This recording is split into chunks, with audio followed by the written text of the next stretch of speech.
Clubecast, onde empreendedores ouvem empreendedores.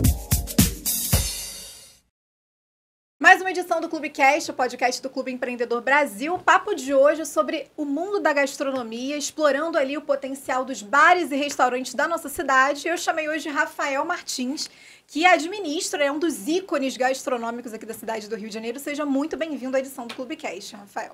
Obrigado, um prazer enorme estar aqui. Tô falando certo? Tô, né? Tá falando, fica tranquilo. Bom, vamos começar conversando um pouco sobre esse Baixo Araguaia, né? O Baixo Araguaia, ele é um restaurante que é tradicional aí do Rio desde o final dos anos 80, né? Início dos anos 80, e tá com essa tradição aí no mercado da gastronomia até hoje. E aí você começou a administrar junto com outros sócios, né? Esse empreendimento atual. E o que mudou na forma de fazer negócio com o Baixo Araguaia do que era e do que é hoje? Nossa, o que mudou no Baixo Araguaia? Exato. A gente manteve a essência do baixo, isso é importante dizer, mas mudou muita coisa. Vocês mantiveram a tradição, talvez, do que já era feito? A gente manteve essa essência, essa tradição da casa, né, que tem mais de 30 anos, mas a gente trouxe muita novidade no baixo. Então, a gente implantou ali alguns petiscos que não tinham no cardápio, esse lado mais de bar que não tinha, né? Então, hoje o baixo, ele é completo. A gente fala que é um lugar que você vai, assim, não tem erro.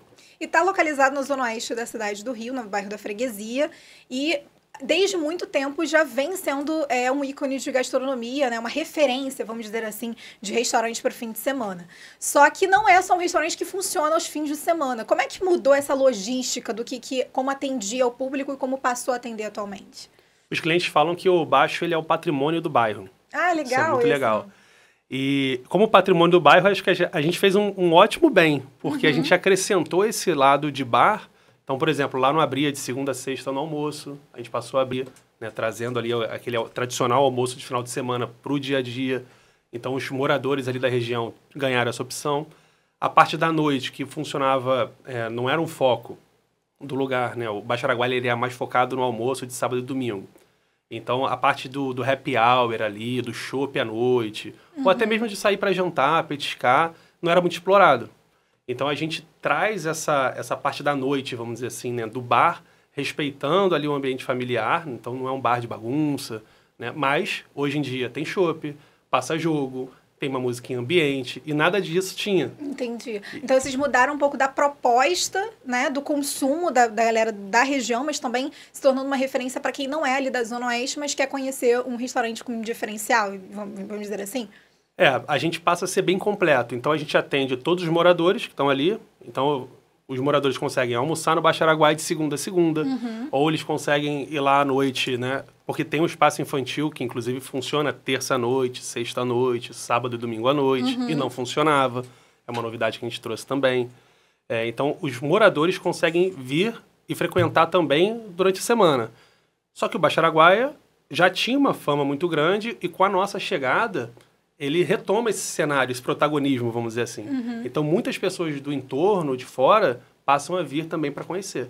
Isso é bem legal. Como uma referência mesmo. Como né? referência. Muita gente morava lá e se mudou, então tem aquela memória afetiva. Legal. Já é um local de gerações, então tem gerações que são mais novas. Eu vim aqui com meu pai. É muito legal. Eu tenho uma questão afetiva, né? Emocional. O gerente lá tem 20 anos de casa. Nossa, ele viu. É muito, tem muito isso. Ele viu o cliente na barriga. Eu acho que, assim, fazendo um comparativo, tem o Amarelinho aqui no centro do Rio, que é um restaurante super tradicional. E se você for ver restaurantes da mesma linha, né? Tem sempre os garçons que são de anos, o gerente é de anos, e aí cria uma relação de proximidade mesmo com aqueles clientes que são recorrentes no espaço, né? O Baixo Araguaia é a prova que o comércio não é a venda pura. É relacionamento. Se eu tivesse que resumir o Baixo Araguaia, ele é a comprovação do que a gente tanto fala em todas as nossas unidades. A gente fala para a nossa equipe, preza pelo relacionamento. E o Baixo Araguaia é isso, que você falou, é aquela identificação do público que já vai ali, conhece o garçom, conhece o churrasqueiro. Acho que isso faz toda a diferença, né? Nossa, total. Tem um cliente nosso que vai lá, ele fala, lá você pode escolher a carne. Você pode entrar na cozinha, escolher sua peça de carne, eles vão cortar para você e colocar na churrasqueira. Inclusive, foi um dos pioneiros com essa questão de escolha de carne no Rio de Janeiro. Tem um cliente nosso que ele fala assim, Rafa, eu só venho aqui porque eu falo assim, olha, corta lá para mim e pode escolher. Aqui é o único lugar que eu confio. Se sente confortável, né? Confortável. Quando a gente foi negociar, tava em dúvida se entrava ou não, a gente foi negociar, a média de tempo de casa dos funcionários lá é de 15 anos. Média. É muito tempo. Tem churrasqueiro com 33 anos de casa. E tem uma coisa que dizem muito, né? Você pode servir uma comida quente sem um sorriso no rosto, um péssimo atendimento, e esse cliente não vai voltar. Você pode servir sorrindo algo que não está muito bom, mas esse cliente vai voltar como sabendo do potencial daquele restaurante e tendo essa proximidade mesmo, né, com quem está servindo, com o time de funcionários, enfim, com a dinâmica, né, daquele estabelecimento. Não, isso aí faz todo sentido e é o que a gente sempre fala também. Por exemplo, a gente tem uma cultura muito forte de relacionamento, como eu falei. E como é que essa cultura ela vai para o dia a dia? A gente estimula toda a nossa equipe a dar cortesia para o cliente, por exemplo. Mas independente de problema. Porque o normal do ramo a gente é cliente, a gente sabe como é que é. Deu um problema no meu prato. Não, vou resolver para você. Não deu tempo de resolver, vou te dar uma sobremesa. Uhum. Tá, então vou te dar mais uma bebida. Essa não veio boa, eu te dou mais uma. A gente não faz isso, não é que a gente não faça isso, a gente pode também fazer isso. Mas o nosso relacionamento, a nossa construção, ela vem de antes. Então, por exemplo, tem cliente que chega lá e recebe a famosa chegadeira. Já ouviu falar em chegadeira? Nunca ouvi falar nisso. Pois é, lá tem a chegadeira. O que é chegadeira? Você chega lá, você ganha um chopp. Gente, podemos sair do podcast agora? Tem essa opção?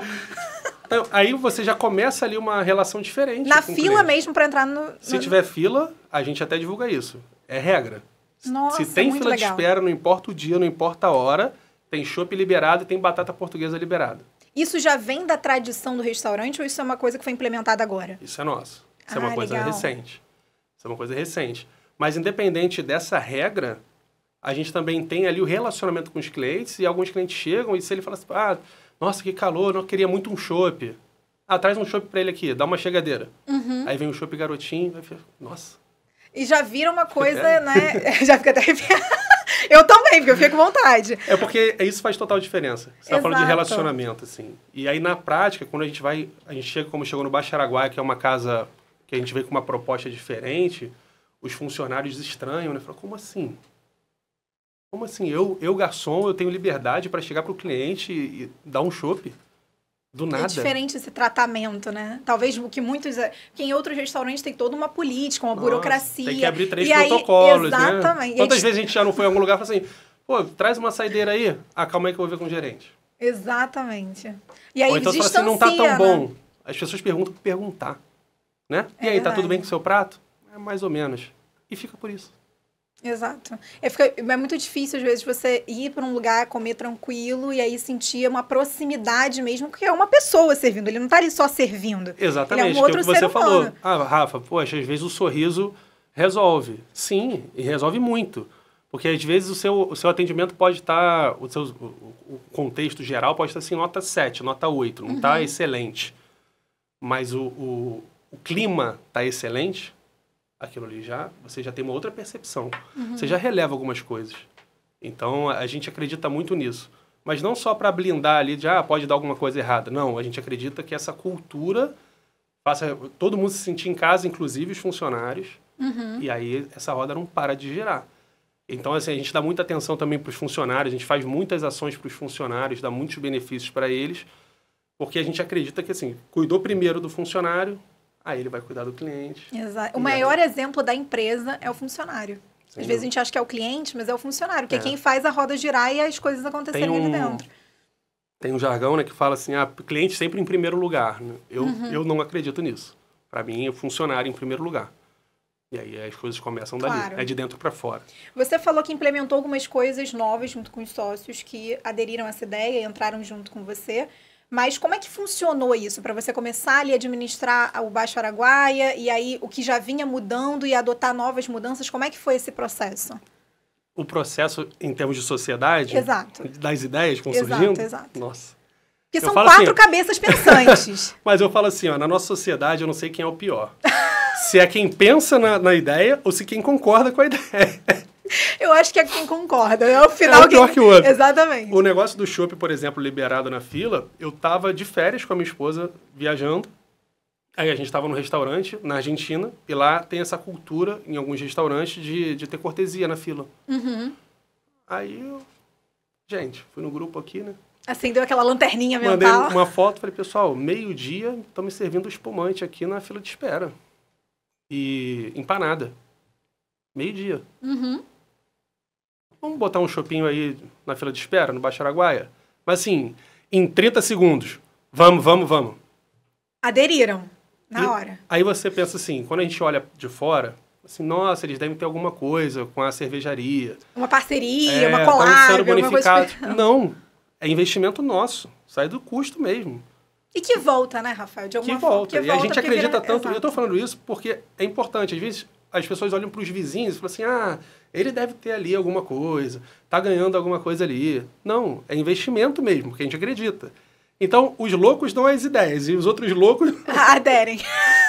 E são 4 malucos mesmo, do bem, assim. Né? E vocês começaram a administrar o Baixo Araguaia juntos, né? E aí, como é que esse início de você já tem uma... na verdade, já começou com um modelo, aí foi refeito, né, remodelado ali para atender uma nova demanda, e aí se tornar de fato um ícone gastronômico. Esse processo de mudança, de colocar, manter, melhor dizendo, o tradicional, mas trazer novidade, como é que foi isso na prática? Assim, vocês sentiram um receio, talvez, de afastar o cliente que já era certo de ter e atingir um novo público? E aí, como é que foi isso para vocês enquanto sociedade? Muito boa. Essa questão é muito boa. Porque o Baixo Araguaia ele já carrega uma tradição muito forte. Então, por ser um estabelecimento do bairro, ele tem uma certa blindagem cultural, vamos falar assim. Quando a gente chega com novas ideias, dá um frio da barriga. Mas, assim, eu acho que a nossa maior vitória foi saber respeitar. Vou te dar um exemplo. Real. Fui lá uma das primeiras vezes, fui provando o cardápio, provei o coração. Aí eu tenho uma referência. Pode citar o nome da referência? Pode. Tem uma referência que é o Sati. Pra mim, o melhor coração do Rio de Janeiro e tal, não sei o que. Eu falei, cara, o Sati tá de 1.000 a 0. Aí tá. Foi passando. Eu fui provando, falei, não, ele é só diferente.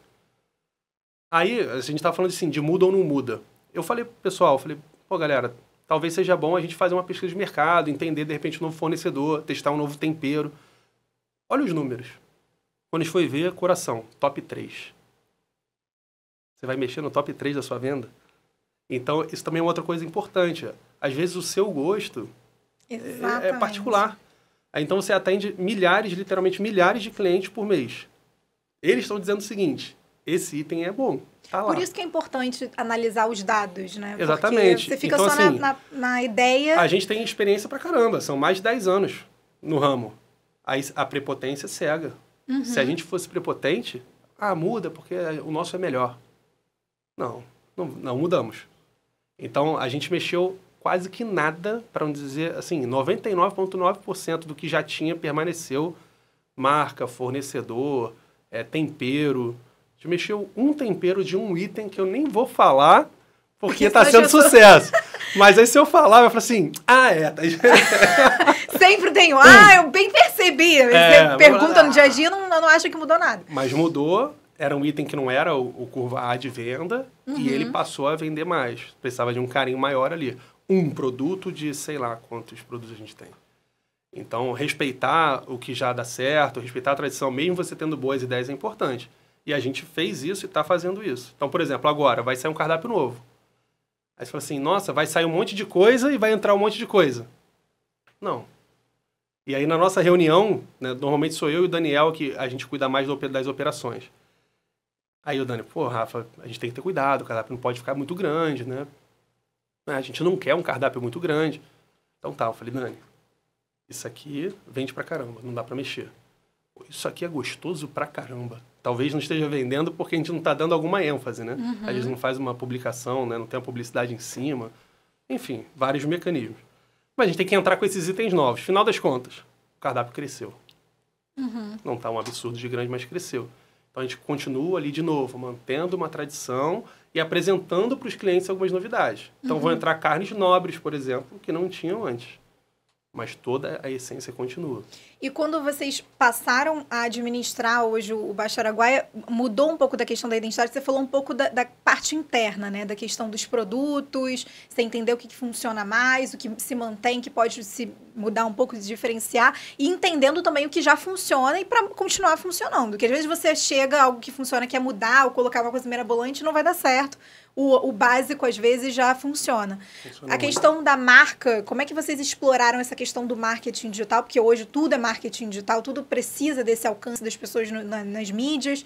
Como é que vocês trabalham isso para que o Baixo Araguaia atinja aquilo que a gente falou no início do podcast, outros públicos, não somente os locais?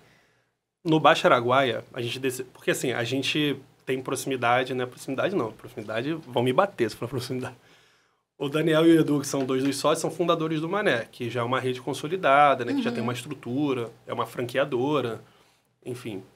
Quando a gente vai para o Baixo Araguaia, que é uma marca própria, de uma unidade só, a gente toma uma decisão ali no início, que foi a seguinte: vamos fazer desde o início o Baixo Araguaia como se fosse uma marca já consolidada. E aí nisso vem toda a estratégia atrelada à unidade. Então a gente vem com um plano de mídia muito forte. Então a gente decide ali, por exemplo, fazer um investimento similar ao de redes, por exemplo, com 7%, né, 5% de royalty, 2% para publicidade, que é meio que uma média de mercado. Então a gente, mesmo sem saber como ia ser, porque foi uma aposta, quando a gente assume o Baixo Araguaia, ele estava financeiramente bem complicado, né? A gente assume com uma dívida de mais de 1 milhão. Caramba! Então, a gente assume uma dívida de mais de 1 milhão e, mesmo assim, paga para ver. A gente confia, a gente assume ali mais ou menos em abril, março para abril do ano passado. Logo vem o Comida de Boteco, a casa lota no Comida de Boteco. A gente percebe antes do Comida de Boteco, que a casa tem algum movimento. Então a gente enxergou a oportunidade, a gente viu que tinha muito ponto ocioso. E a gente decide fazer esse tratamento ali de realmente fazer assim, vamos fazer a nossa parte e dar oportunidade para casa, porque a gente acha que vai desenvolver. E foi isso que deu certo. Então a gente toma algumas decisões, e você falou de sociedade, e esse é o desafio de ter sócio, que às vezes elas não são muito comuns. Quem é que vai concordar de sair dando chopp na fila de espera? Hoje são barris de chopp, no plural, por final de semana, só de cortesia. Quem concorda com isso? Acreditando no potencial que aquilo vai ser. Então a gente decide investir. Você falou de como é que vocês mudaram, né? Acrescentaram ali para o Baixo Araguaia tão tradicional uma visão, né, mais moderna de mercado. Então a gente começa a investir ali em propaganda e sempre falando assim, propagandas reais. Então o meu rostinho tá lá. Mas e vários clientes acompanham, a gente faz as gravações lá, né, no próprio salão. Sim. E os clientes veem os bastidores, né? E foi o que eu falei aqui antes da gente começar. Quando eu for gravar lá, por exemplo, no Recente, o prato executivo, é a comida de verdade que está lá. É do jeito que come. Tanto é que eu falo ali, foi pro ar e eu nem sabia que era... Eu tô louco para comer, vamos gravar logo. Depois eu já faço a propaganda ali. Não, e é o marketing orgânico, né? Porque não foi intencional, né? E é real. A gente toma até esse cuidado para não ficar aquele produto do fast food, sabe? Que é a foto linda, maravilhosa, perfeita. E você chega lá, pô... Expectativa, realidade. Assim... É claro que tem um tratamento, mas, cara, ele é muito próximo ali do que realmente o cliente vai comer. Certo. Então, a gente vai fazendo esse investimento em marketing, vai tendo um dia a dia que é importantíssimo, tão importante quanto o Instagram, porque hoje em dia as pessoas depositam tudo no Instagram. É verdade. Olha, e é exatamente faz um isso. tráfego pago que vai resolver. Tá. E o dia a dia, como é que é? E às vezes tem empresas que fazem exatamente isso. Você não cuida do funcionário e chega lá, o atendimento é ruim. Aí o dono vai lá pro Instagram porque tem que humanizar. Aí ele vai lá, olha, tudo bem, e é plastificado, né? Porque aí você vai lá e não tá lá. Exatamente. Você nem sabe quem é a pessoa. Você eu falo assim, minha esposa é um anjo. Quantas vezes eu fecho o bar? Literalmente fecho o bar, de me darem a chave do bar, com o alarme do bar, porque eu tô com um cliente. Aconteceu sexta-feira à noite. Eu fui lá, nem ia lá. Cheguei lá para resolver um problema que tinha que levar um produto. Levei, tinha uns clientes lá. Rafa, senta aqui. Eu falei, não tô bebendo. Não adianta nada. Te chamou pra mesa, né? Aí sentei na mesa, a gente saiu com a porta fechada. Caramba. A gente foi o último a fechar. Então, a gente estava falando de propaganda, como você faz, assim, cultura. Você vê que tá tudo interligado. Então, não adianta você ser fake. É uma balança, né? Porque se você investe só eu tô te chamando, eu tô colocando meu rosto aqui na rede social, tô te chamando para vir investir 5 milhões em tráfego pago, você me viu, chegou lá, não catou, aí não tem aquele clima bom, aí cadê o relacionamento? Exatamente. E é uma balança, tipo, se você só investe em mídia, e aí tem os pratos super bem elaborados. É tudo instagramável, né? Que tá na modinha, né? Aí chega no restaurante... Você tenta tomar um drink hoje em dia, vem umas rodas gigantes assim... Melhor nem falar, porque tem vários já que adotaram isso, né? Você pega um drink, graças a Deus que parece uma banheira de tanta coisa que tem ali aí dentro. Você vai lá, tira foto, aconteceu isso. Tava com a minha esposa num restaurante asiático, famoso por esses drinks mirabolantes, e quando é ruim a gente nunca vai falar o nome. E aí a gente bebeu só um pouquinho, assim, cada um. E a gente sempre pede diferente, eu até vi hoje uma postagem sobre isso, e é real, né? Por que um casal sai e pede um negócio? Tem que pedir um cada um. Claro, pô. Pra dividir. Quem divide soma, é isso aí. Aí já pediu o drink diferente, só que nenhum dos dois gostou. Eu não gostei do meu, eu não gostei do dela e vice-versa. E tá lá, o garçom veio, e aí? Tá tudo bem. Não tava tudo bem. E no final veio a conta com um drink lá. Então, assim, cadê a cultura do... O que adianta? Eu não Só ele perguntou, mas assim, viu que não estava bem, mas também não teve aquele... Exatamente. Se eu tivesse feito uma foto daquele drink ali para fazer uma graça, eu tinha pagado. Caramba. Porque ia ser propaganda enganosa até. Então não adianta ter um negócio bonito, lindo, maravilhoso, instagramável. A gente fala muito isso na sociedade. A gente está falando de sociedade, a gente fala muito isso. O básico bem feito. Coloca o negócio para funcionar, que é outra coisa que o pessoal não faz, fica aí nas ideias, pesquisando, né? E nada sai do papel. Só na teoria, né? Coloca para funcionar, minimamente bem feito, porque senão também você não sabe por que deu errado, né? Às vezes também é apressado demais, coloca um negócio para rodar que tá mal feito, e aí não dá certo, você acha que foi o que você lançou. Só que não respeitou o processo para aquilo ser colocado em prática. Sim, faz um básico ali bem feito, e normalmente dá certo. Normalmente dá. Você falou isso desses diferenciais que os restaurantes tentam colocar, e aí às vezes o básico já não é bem feito, e aí tenta trazer uma coisa mirabolante, super inovadora, e não vai funcionar, porque o básico já não funciona. E aí o mercado gastronômico no Rio de Janeiro é muito competitivo, a gente sabe disso, toda hora surge uma proposta diferente, uma forma de fazer o do mesmo muito diferente. Como é que vocês conseguem adequar isso no Baixo Araguaia, mantendo esse tradicional, mas também inovando com um equilíbrio, vamos dizer assim, também acompanhando as tendências do que está acontecendo em volta, né? Porque tem muitos bares, restaurantes vizinhos ali que querendo ou não, é uma competitividade e está nessa competição de forma recorrente. Vamos lá. A gente tem que estar atento para o mercado. Um exemplo vai acontecer agora no Baixo Araguaia. A gente vai incrementar a carta de drink. Quando a gente começa há um ano, a gente vem muito na tradição de a gente tem só 3 drinks no cardápio. E a apresentação de um deles é, inclusive, da maneira original, vamos chamar assim. Então, o gin que a gente tem lá hoje é um gin no copo americano grande, como era antigamente. Não vende. Tá aí um exemplo, a gente usa uma ótima marca de gin.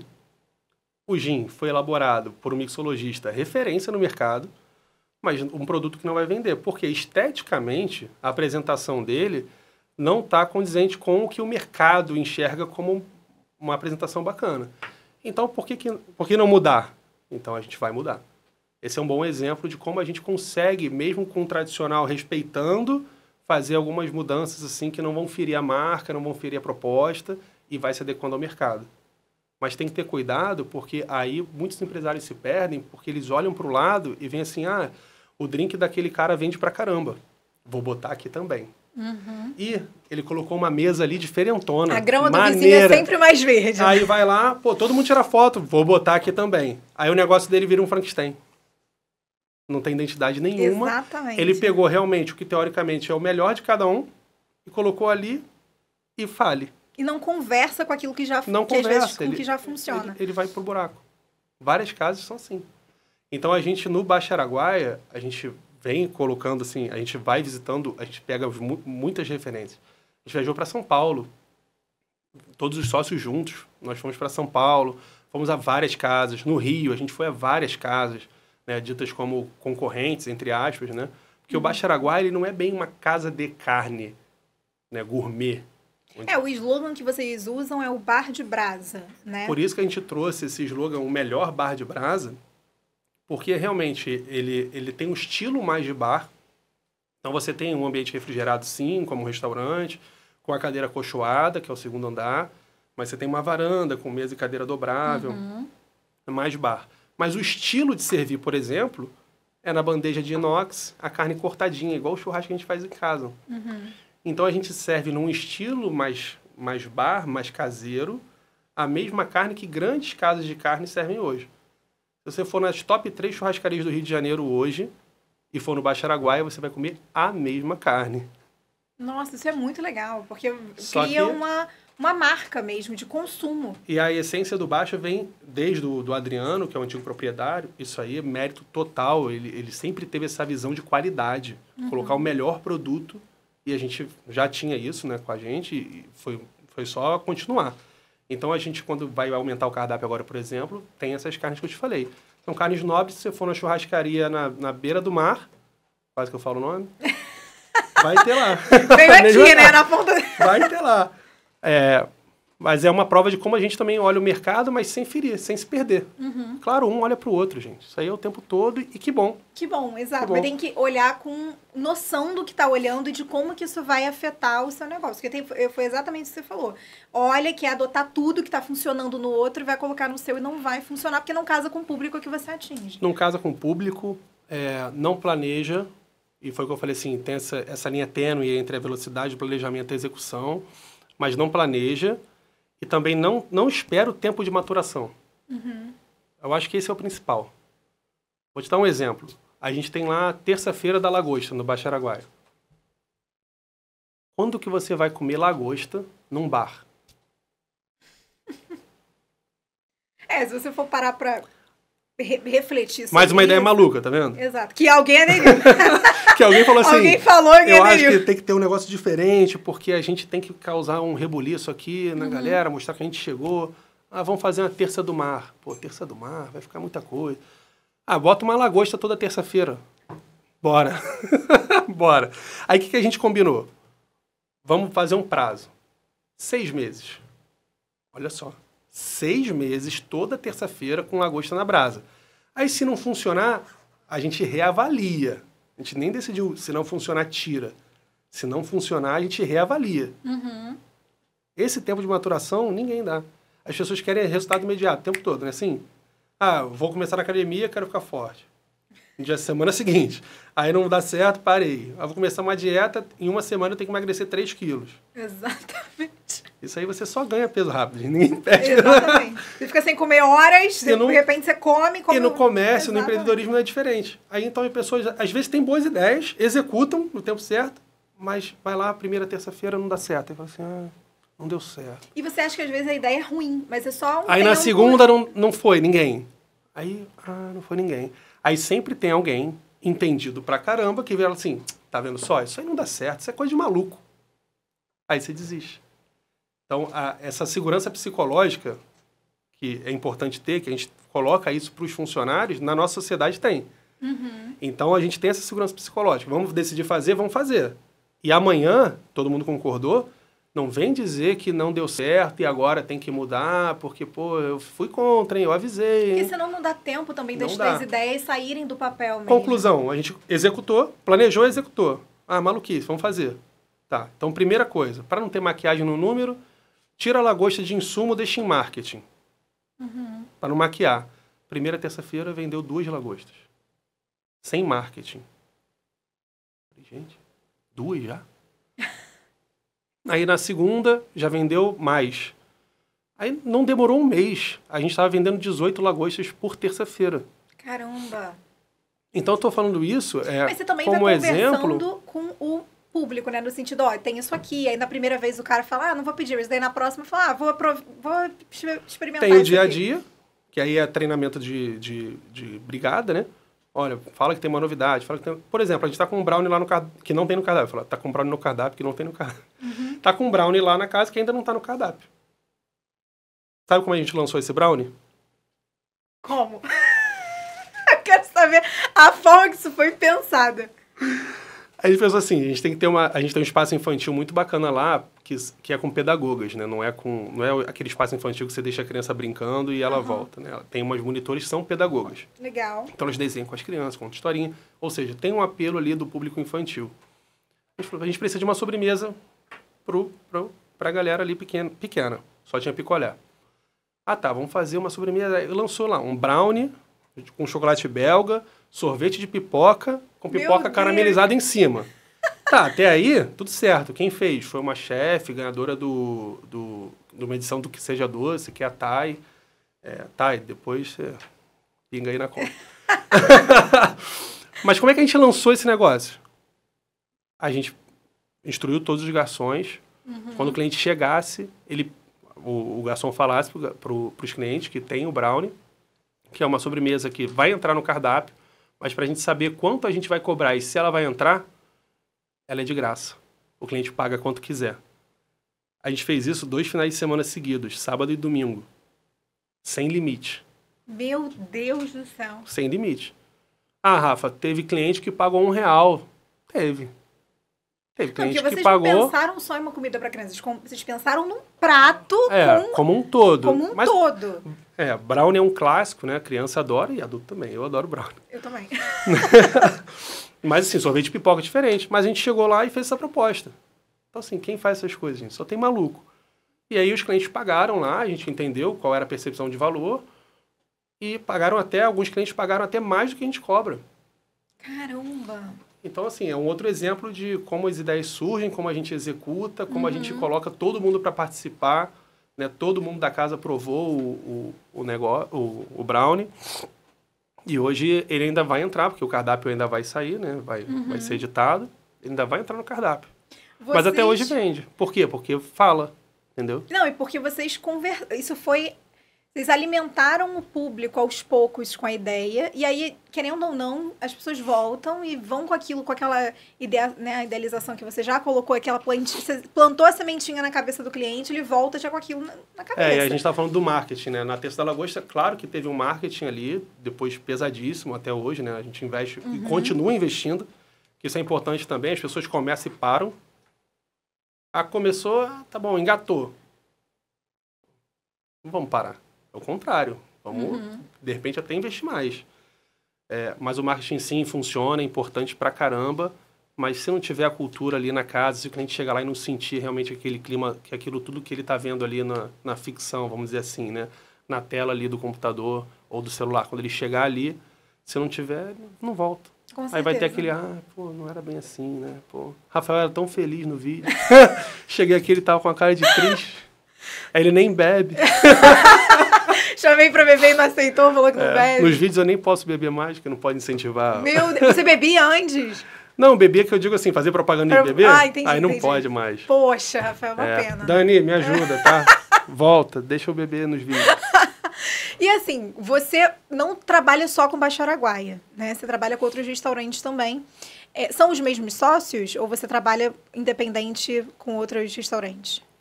Eu sou sócio do Mané, junto com o Edu, com o Daniel e com o Vinícius, que são sócios do Baixo Araguaia. E agora, recentemente, eu entrei também no Mané Recreio, que são 2 franquias que, por acaso, os donos dessas franquias também são sócios da marca Mané. Legal. E são sócios do Baixo Araguaia. E aí eu entro agora no Mané Recreio, com o Edu e o Daniel também estão lá, junto com outros sócios. Você já trabalha com esse empreendedorismo no ramo de gestão de bares e restaurantes já tem um tempo, né? Acho que tem um pouco mais de 13 anos.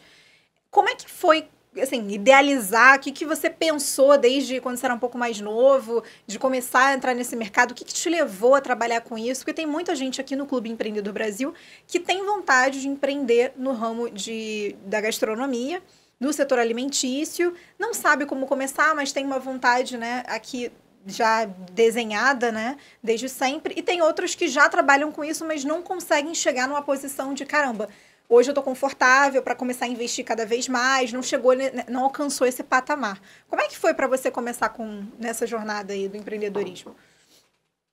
Vamos lá. Muito bom, eu adoro contar essa história. Eu trabalhava no mercado corporativo, numa multinacional, e eu sempre fui da área comercial. Então, sempre tive muito relacionamento com o cliente. Acho que vem daí essa questão de prezar por relacionamento, não pela venda em si. Então, sempre fui vendedor, mas sempre prezei por relacionamento. Numa dessas conversas com um cliente me chama, e ele já tinha um bar tradicional no Rio de Janeiro, ali no centro. Aí ele me chama para fazer a parte administrativa do bar. Eu vou, mas meu sangue é comercial. E eu começo a ir para o salão. E começo a ver ali algumas oportunidades de relacionamento, de venda, de atendimento. Ele acha muito bom, era uma casa pequena. Rafa, fica à vontade. E ali eu começo a ocupar o espaço, vamos dizer assim. Ele vai me dando liberdade, a casa vai dando certo, né? As vendas começam a melhorar, começa esse relacionamento. O seu happy hour do centro, na época, era muito forte, era na Rua da Quitanda ali.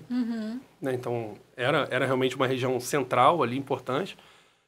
E dá super certo. Então, ali eu começo efetivamente no ramo de bares e restaurantes. Vamos dizer assim, profissionalmente. Né? Minha mãe já teve lojinha de doce na frente de casa, essas coisas assim. Mas você começou a expandir mas ali, efetivamente ali. visão. Mas eu não imaginava que eu ia viver disso um dia. Foi só uma oportunidade que eu tive e eu fui. Inclusive, eu pedi demissão dessa multinacional. A minha chefe, na época, falou assim, você vai trocar uma Ferrari por um Fusca. Nossa. Nunca vou esquecer isso. Depois não me peça para voltar. Você vai se arrepender. Meu Deus, que medo. Foi assim, não, tiveram algumas. Se for para contar a história, a gente fica aqui até amanhã. Aí tá. Aí realmente não deu certo.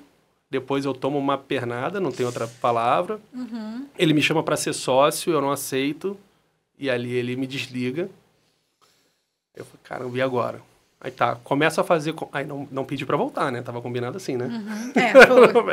Não adianta pedir pra voltar. Hoje em dia eu sou tranquilão, eu era mais orgulhoso. Hoje em dia eu sou bobão. Aí eu falei, não, é pra pedir, eu não vou pedir. Aí eu começo a fazer consultoria pra bares e restaurantes. Muito nessa questão do fluxo financeiro, né? Mais da parte da retaguarda financeira. Vou conhecendo algumas pessoas... Aí eu vou flertando ali com a parte comercial, até que na época, um amigo, ele é chamado para fazer a composição de uma sociedade, de um restaurante na Zona Sul, que a gente seria o primeiro grupo de franqueado externo dessa marca. E aí ele me convida, porque ele fala assim, olha, somos 6 sócios, agora eu não lembro se eram 6 ou se era 7. Eu sempre lembro da Paula Carosella quando eu falo isso. Ela tem um episódio chamado Day One, acho que é da Endeavor. É Day One, é Endeavor. Paola Carosella, coloca lá. Aí ela fala assim, olha, eu era sócia, eram 7 e eu. Aí 7-1, Brasil 7-1. Eu lembro sempre. Aí ele me chama, fala assim, Rafa, você é o único que tem noção do ramo. Então vem, porque só tem investidor. Não tinha nem... Os sócios, eles não tinham conhecimento do mercado. Não. Só de colocar o dinheiro mesmo. Eram todos investidores. Entendi. Aí ele me chama, fala, cara, vamos entrar lá, eu te dou aqui, né? Eu te vendo aqui um pedaço da minha cota e você vem ser o sócio operador. Você ia ficar com todo o operacional do... Você cuida de tudo, né? E vambora. Tá. E assim eu começo ali, eu vejo assim, tem uma oportunidade. Porque já tem um reconhecimento de que eu sou capaz, já me chamam, tem alguma coisa aí. Então agora eu tenho que me especializar. Então naquele momento eu decido me especializar e realmente... abraçar o ramo, vamos dizer assim. Aí eu faço o curso, eu era muito forte de retaguarda, a parte de frente de loja era mais pelo empírico de ter sido vendedor. Eu começo a fazer todos os cursos possíveis ligados ao ramo. Para se especializar garçom, naquilo, né? Barman, maître, vinho, eu fiz. Você rotacionou por todas, então, né? De sommelier. Aí... me especializo muito na parte da gestão de estoque, de compras, que é uma parte que eu amo muito, que é a parte de supply. E aí faltava a cozinha. Quando eu decido aprender a cozinha, quando por gestão ali, eu falo assim, vamos agora mudar um pouco o estilo da casa, a gente precisa de um chefe mesmo mais robusto, com mais experiência. Eu começo a entrevistar e ele fala assim, garoto, era muito novinho, né? Eu tô com 39, não lembro agora, mas deve ter uns 8 anos, 9. E eles começam a meio que desdenhar, assim, não entendia tanto da cozinha. Quando eu falo que eu fiz curso e trabalhei em todas as áreas. Porque eu me obrigava a fazer isso. Então, até para você ter eu era o conhecimento sócio operador, na prática, mas ia né? lá, carregava a bandeja, usando uniforme. Não é carregando a bandeja igual ao dono, diferentão, não. Botava o uniforme e ia lá. Eu queria Pra saber linha de frente mesmo. como era realmente, né? Tudo que o garçom passava. Aí eu faço um curso de cozinheiro, completo, de 8, 9 meses. Quando eu estou quase terminando o curso, eu viro pro chefe, eu vou lá, coloco uma roupa de auxiliar de cozinha, chego na cozinha e falo assim, oi, chefe, tudo bem? Hoje é o meu primeiro dia. Ele fez essa cara aí. Meu Deus Aí eu do falo céu. assim, como é que é, cara? Tá de brincadeira comigo? Eu falei, não, chefe, eu tô participando de todas as áreas aqui e a cozinha não vai ser diferente, não. E aí eu vou pra cozinha trabalhar mesmo, mão na massa. Caraca. Aí como é que vai ser isso? Aí ali eu decidi, foi ali que eu decidi realmente me especializar e ingressar no ramo. Então, para quem está começando, quem está empreendendo, assim, às vezes, na maioria das vezes, porque eu tinha essa ilusão, assim, de, o empresário, ele é rico. Alguém com muita grana foi lá e fez um negócio. Nada, gente. A maioria não. É alguém que foi lá e pegou, às vezes, empréstimo no banco, acreditou numa ideia, tem uma boa ideia, juntou com alguém que sabe fazer mais ou menos e acredita e vai. Exatamente. E aí vai dando Não errado, vai dando necessariamente- certo. Exatamente. Eu tô falando aqui, necessariamente tá certo de porque dar quando a gente certo, conta a né? história, Mas- a gente vai falando só das coisas boas, né? Mas assim, podia fazer 3 podcasts só de coisa ruim. Você teve muitos altos e baixos, assim, no sentido de percalços ali para você se manter em atividade com que você queria realmente trabalhar, no final das contas? Muito por vários motivos diferentes. Por imaturidade minha, por erros meus, erro de gestão, por briga com sócio, por erro de sócio. Nossa, tem vários, assim. Tem um episódio, assim, eu tinha uma equipe de mais ou menos 56 pessoas. E aí o gerente da casa me chama e falou assim, Rafa, se você não mudar, você vai perder todo mundo. Caramba! Então, se hoje eu olho para a gestão de pessoas, é porque lá atrás eu já quase perdi tudo pela falta dela. Tudo, tudo, tudo. A gente virou amicíssimo. Se fala até hoje. Um dos melhores gerentes que já trabalhei junto. Mas você vê, confiou em mim, me chamou, eu mudei. É porque o comportamento vale muito. Vale também. muito. Então, assim, já passei por muitos percalços. Muitos mesmo. De, às vezes, apostar em alguma coisa e não deu certo, e você deu praticamente um all-in ali. E aí, o tombo na PJ não é o tombo na pessoa física. Então, quando dá errado na pessoa jurídica, o efeito cascata é loucura. Já pensou em desistir muitas vezes? Nossa, várias vezes. Você já desistiu Não. alguma vez? Não. Mas já pensei em desistir várias vezes.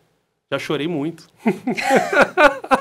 Faz parte. Já chorei né? muito voltando pra casa, assim, no carro, assim. Eu falei, caraca, o que eu tô fazendo, cara? O negócio não vai. Porque ali, nesse de Botafogo, por exemplo, a gente começa com uma casa que já estava também mal das pernas. Daqui a pouco, crise de óleo e gás. E o público era 85% empresa de óleo e gás na Praia de Botafogo. E aí, metade do teu público... Mas assim, quando eu tava começando, aí o negócio começa a ir pra trás. Aí parece que tá numa escada rolante ao contrário. Aí você fala assim, cara, o que eu faço da minha vida? Então, assim, se eu não tiver essa segurança psicológica da sociedade como um todo, né? Por isso que hoje eu dou muito valor aos meus sócios. Você fala assim, Rafa, eu tô com o melhor negócio do mundo aqui agora. Vamos abrir eu e você sozinhos? Eu falo assim, sozinho não vai dar. Vou ter que falar com meus sócios. Então, Esse pensamento em coletivo, né? coletivo. Então, eu não sou um. Nós somos 4. O que você diria que você mais aprendeu em gestão de pessoas e negócios? Que negócios são pessoas, né? Antes de CNPJ somos CPF, a gente frisa muito isso aqui no clube. Porque senão fica uma máscara, né? Você só fica falando ali com a linguagem de negócio e você esquece que é uma outra pessoa ali do outro lado. O que você mais aprendeu em questão de pessoas e negócios ao longo desses anos? De muita coisa que deu certo, mas muita coisa também que deu errado e que você beirou ali a desistência. O que eu mais aprendi em gestão de pessoas, com certeza, foi ouvir. Ouvir, ou escutativa de verdade, entender e fazer diferente. Porque as realidades, às vezes, são diferentes. Aliás, no ramo de alimento e bebida, bar e restaurante, é um abismo. Então, às vezes, eu falava muito isso. Eu tinha, às vezes, alguma coisa dava errado, eu falava assim, não é possível. Tá de sacanagem. Desculpa o termo, mas eu falo assim, ele tá de sacanagem. Essa pessoa, ela tá fazendo como se fosse de propósito, entende? E se você parar, quantas vezes a gente faz isso? Mas a cultura dela é outra, o jeito que ela foi criada é outro. Então eu vi que o meu papel é de é de educador, né? De participar de uma educação, de entender que ali tem toda uma cultura que o famoso normal, né? Para você alguma coisa é normal, para mim é normal e para o outro não é. A gente vem com uma bagagem, né? A gente tem que lidar com a bagagem do outro e a nossa também. Exatamente. Então, assim, quando você começa a ouvir mais, a se aproximar um pouquinho mais, o que você precisa de verdade? Às vezes, assim, vamos lá, a gente estava falando de ideias mirabolantes. A gente é atraído pelo fascinante. Então, quando você vende um curso mirabolante de ficar milionário, você anuncia, você vende pra caramba. Todo mundo quer ficar milionário. Então, todo mundo tem uma ideia, assim, de inventar a roda. Mas, na prática, quem é que está disposto a realmente, de repente, ouvir um desaforo de um funcionário porque você deu abertura para ele se expressar como ele é realmente? Às vezes você não ouve porque você é ditador. Então, você não vai ouvir. Vai estar tudo bem, vai falar, boa tarde, chefe. Bom? E assim vai ficar. Aí ele pede demissão, vai embora. Você vai ficar sabendo quando? Nunca. Porque você não deu abertura, né, para entender. Nunca. Então, assim, o que eu mais aprendi, sem dúvida nenhuma, foi ouvir, mas ouvir dessa perspectiva, de quem está falando. Entender um pouco. Eu acho que também a minha história ajuda, né? Porque como eu morei em São João de Meriti, né? Eu morei em Maria da Graça, então eu morei em Baixada, subúrbio. Então, eu tenho convivências, eu sempre brinquei quando era mais novo, assim, cara, eu vou de A a Z. Meu pai morava em Niterói, já tinha uma condição de vida um pouco melhor, né? Já era uma classe média, né? Classe média. Minha mãe não, classe média baixa. Aí minha mãe tem mais 3 filhos. Minha mãe vai me matar agora. Aí não era fácil, assim. Então, assim, morava, minha rua não tinha asfalto, em São João. Então, você jogava bola... Você conseguiu ver dois literalmente pontos na favela. Da sociedade. Para eles, eu era o playboy. Lugares. Porque, para começar, que Exato. eu sou o branquinho com cara de vó, né? Criado por vó. Muito com bom. cara de criado por vó. E chegava em Niterói, quando eu ia visitar meu pai, eu era o moleque malandrão da favela. E eu ficava nesse limbo, assim. Mas isso foi bom.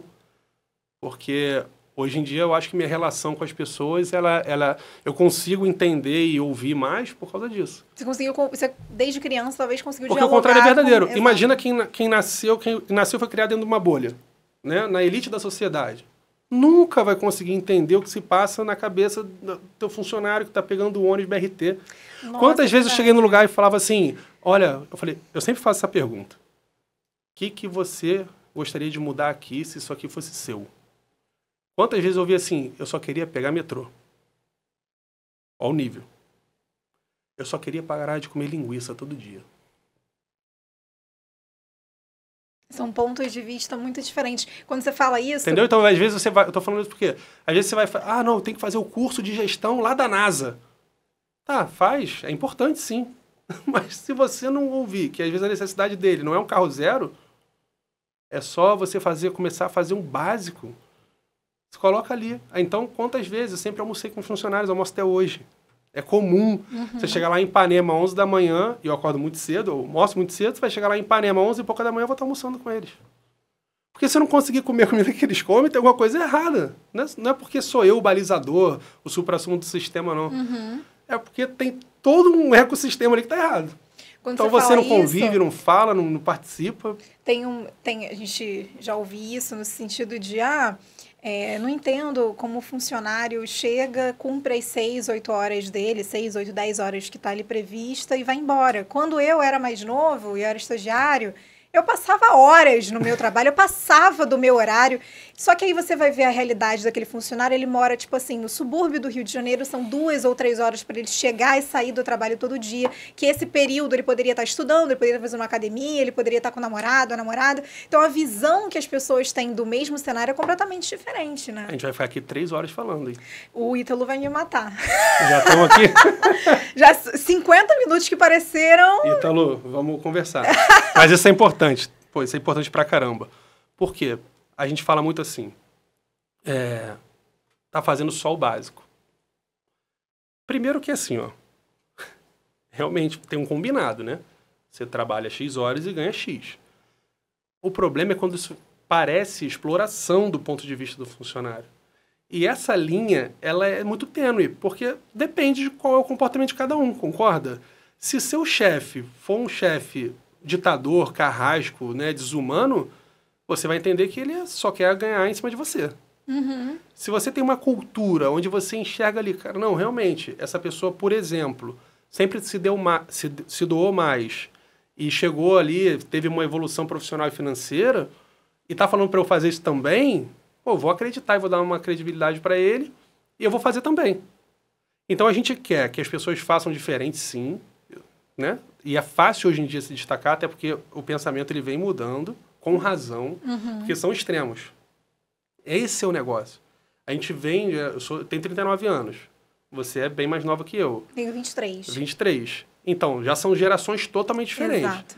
Eu sou de 84, então eu estou no limite ali do corte, né, dos estudos, onde começa uma geração que começa a questionar isso que a gente está falando aqui. Exatamente. Que até a visão ali, do trabalho. Até ali era o seguinte, escreveu, não leu, o pau comeu, não está satisfeito, vai embora, é isso que tem e vamos embora. Tá.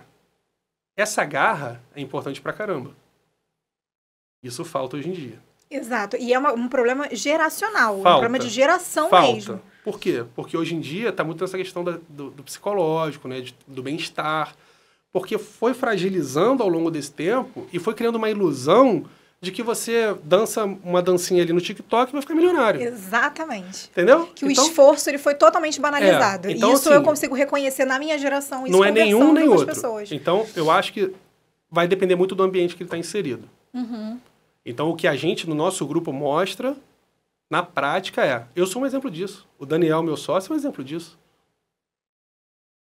Eu comecei ali e fui evoluindo. Hoje, quando que eu ia imaginar que ia ser sócio e estar aqui falando com você como sócio de algum lugar? Nunca imaginar isso. Eu sempre trabalhei para ser muito bom no que eu estou fazendo. Então, o que a gente fala para os nossos funcionários ali é assim, ó, existe oportunidade. Então, vamos fazendo junto aqui, se doa um pouquinho mais... Dependendo do momento, não dá para chegar junto financeiramente ali do jeito que é o ideal, mas você acredita? Exato. Então, eu mostro assim, a minha história... É difícil eu falar sobre isso, porque eu sempre dei muito, entreguei muito antes de receber. Sempre foi assim, isso aí deu certo. Então, acho que nenhum nem outro. Tem que ter essa atenção, sim, né? Não é porque ele trabalha de 9 às 18, cravado, que ele é ruim. Não, vamos entender o contexto. Às vezes ele faz o que é necessário no tempo. Você chamou ele para conversar e entender que ele não consegue... Porque você mesmo não paga um transporte melhor para ele ir embora, e ele demora 4 horas e poderia demorar uma só. Exatamente. Olha só. Então, assim, até se for falar só com a visão capitalista do ganho do negócio, vamos ganhar dinheiro. Tá bom, cara. Então eu vou melhorar o transporte e dessas 3 horas que você economizou, você doa uma. Para a sua empresa, para a empresa, exato. Mas nem esse nível de conversa chega, infelizmente, com a maioria. Então, acho que o nosso diferencial, e você falou que eu mais aprendi, é exatamente entender esse contexto, chamar para essa conversa e ir encaixando. Quantas vezes eu mudo o horário de funcionário porque apresenta alguma dificuldade para ele? Para ele. Então, eu sou suspeito para falar sobre isso. Quando a gente fala de Baixo Araguaia, o que você pensa daqui por alguns anos? Assim, hoje, o que vocês alcançaram nesse um ano? O que vocês já estão de expectativa de alavancar ali o potencial do Baixo Araguaia para se tornar cada vez mais uma referência de ícone gastronômico aqui da cidade? Essa aí eu tenho que responder com calma, né? Porque isso vira um corte que eu uso lá no futuro. Que eu falei assim, ó... Olha lá, muito bom. Falei que ia chegar lá. Olha, a tua direção de marketing tá te, pautando direitinho, hein? Eu falei que ia chegar lá. É que a gente pensa pro Baixo Araguaia. O Baixo Araguaia, ele encantou a gente. A gente não sabia. Quando a gente compra o Baixo Araguaia, a gente não sabia que ele era esse ícone todo, não, tá? Isso é importante dizer.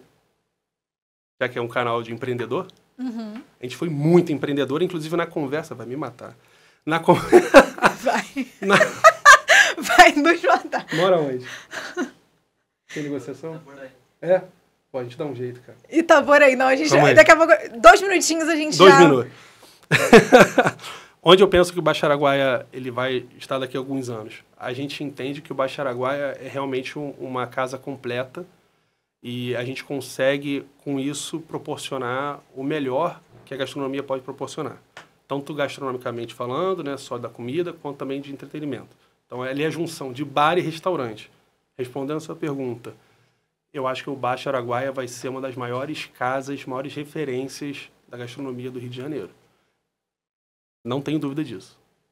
E por que, eu vou até pedir para você olhar para essa câmera aqui, por que as pessoas que estiverem assistindo a gente não conhecem Baixo Araguaia, não fazem ideia da onde que fica, mas querem comer uma comida boa, típica de um bar-restaurante, um bar na brasa, que é o que a proposta de vocês. Por que ir no Baixo Araguaia? O que você diria para essa pessoa que está assistindo a gente? Vai para o Baixo Araguaia porque lá não tem erro. Você pode ir como solteiro, você pode ir como casado, você pode ir como casado com filho, você pode levar, por exemplo, a sua mãe no Dia das Mães lá, você pode levar o seu filho para brincar no espaço infantil, tem estacionamento perto, se tiver fila, vai ter chopp liberado na fila de espera com batata portuguesa, tem chegadeira, tem saideira. Se eu estiver lá então e você beber comigo, a gente fica infinitamente lá. Então o Baixo Araguaia, além de ser o melhor bar de brasa, é o bar de brasa mais completo do Rio de Janeiro. Vai pra lá que você não vai se arrepender. Maravilha, Rafael. Olha, muito obrigada por esse bate-papo. Por mim, a gente ficaria 3 horas aí falando, mas senão o Ítalo me mata e, enfim, aí eu não vou ter mais podcast para apresentar nessa empresa. Vamos praticar gestão de pessoas com o Ítalo aqui quando acabar, a gente vai começar. Na prática. Mas olha, muito obrigada. Eu acho que a gente traz muitos assuntos de empreendedorismo de diferentes nichos, justamente para aproximar os empreendedores de diferentes segmentos que querem empreender ou que estão começando, estão passando por esse processo que você já passou várias vezes, de tentar fazer alguma coisa dar certo e não conseguir, ficar num sentido de areia movediça, né? Tipo, as coisas não funcionam, a roda não gira. Então, obrigada por esse bate-papo, foi ótimo. Eu com certeza vou no Baixo Araguaia para comer essa batata e esse chopp na fila, porque o slogan que você falou já me deu água na boca.